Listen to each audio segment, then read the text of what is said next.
Greetings, my name is Sandy Jimenez. I was born in 1968, and I have been creating images and stories most of my life. I am an American writer and illustrator of Dominican descent, working in media and communications, comic books, film, and animation since 1990. I work across media and genres in a variety of styles, methods, and modalities in service of storytelling. My art and writing is in large part a response to the 1970s and on into the 21st century in New York City.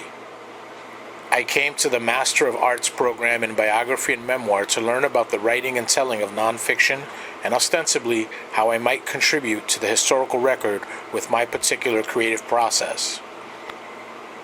During my study in the program, I worked to find the ways possible to leverage my practice of 30 years as a visual storyteller to recover and tell the unrecorded, untold, if not lost, history of my family and the generations in my community affected by the waves of building fires in the South Bronx in the 1970s and 1980s.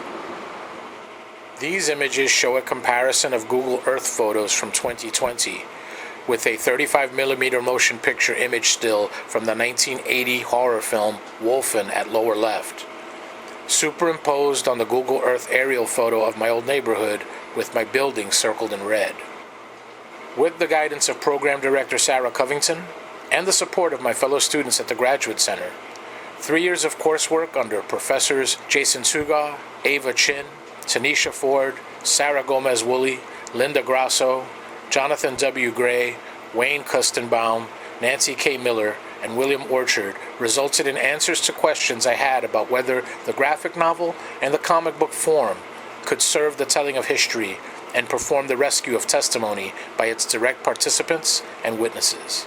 At the Graduate Center's Biography and Memoir MA program, I learned that this was only the beginning of my interrogation of the past in service of history. What I learned from my capstone was that historical and academic procedures and standards are not intrinsic barriers to the use of illustration, creative interpretation, and narrative storytelling as modalities for capturing and communicating the witness and testimony of history.